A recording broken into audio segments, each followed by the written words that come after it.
Today I want to go over a poem which is called When You Are Old. It is by the poet William Butler Yeats, who is an Irish poet. And in this poem, the poet addresses his lifelong love called Maud Gonne. Maud Gonne is spelled Maudgonne. So Maud Gonne was an Irish actress with whom Yeats was in love throughout his life. In fact, it is said that Yeats also fell in love with Maud Gonne's daughter, Isabel Gonne, and both Maud Gonne and Isabel Gonne, mother and daughter, rejected Yeats's love. So, nevertheless, the poet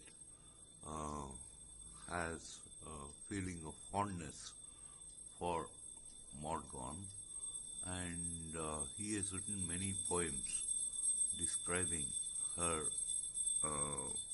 beauty, her goodness, her virtue, and so on. And he has collected these poems in a book. A book of poems is called an anthology. So, in the poem, the poet Yeats, he asks Maud Gonne when she is old. Okay, we'll read the poem now. What does he ask her? He tells her, when you are old and grey and full of sleep and nodding by the fire, take down this book and slowly read and dream of the soft look your eyes had once and of their shadows deep. So, the poet asks Maud Gonne to take down the book of poems which he has written about her numerous virtues when she is old and her hair has gone grey and she is full of sleep. She's feeling drowsy and she's nodding her head by the fire.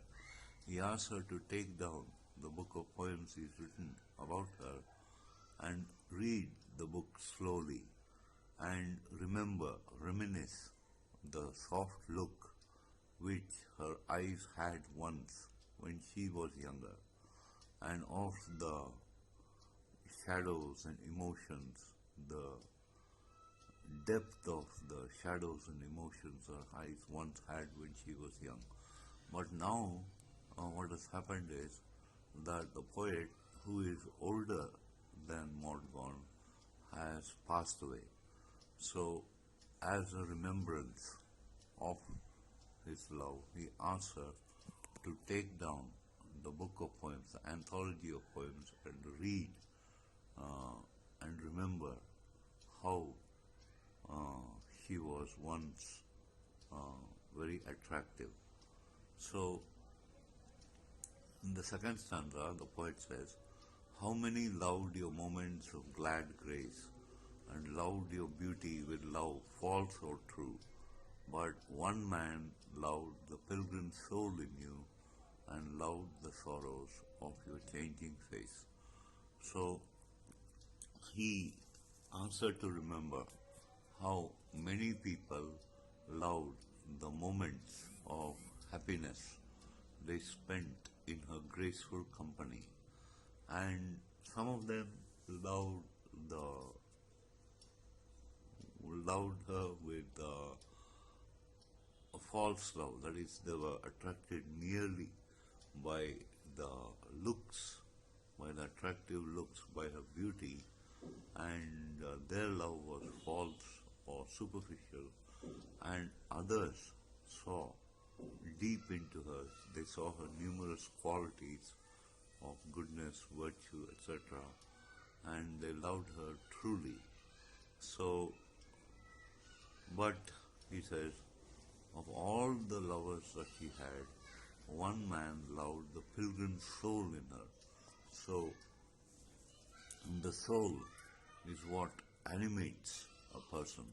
The soul is the deepest part of a person, and the soul is a pilgrim. It passes from body to body after the body passes away.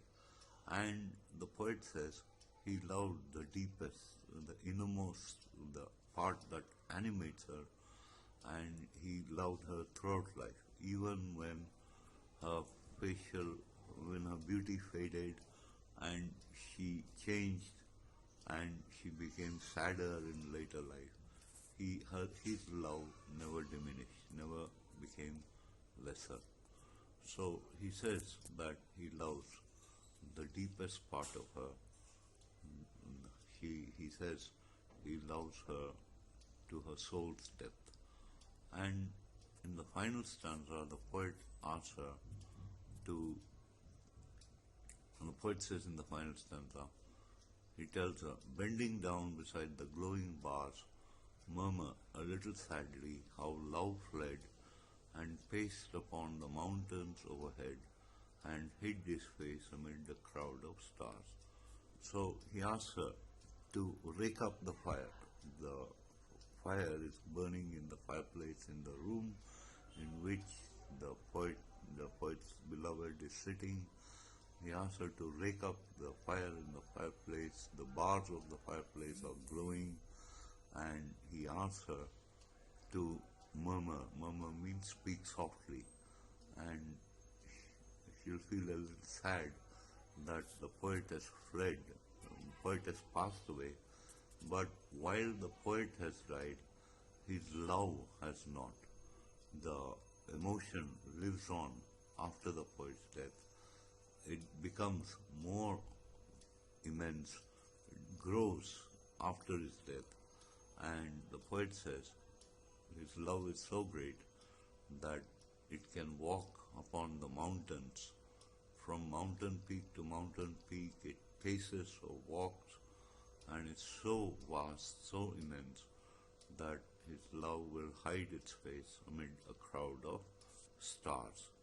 So, this is the depth and height of the poet's love which the poet has for Morgan.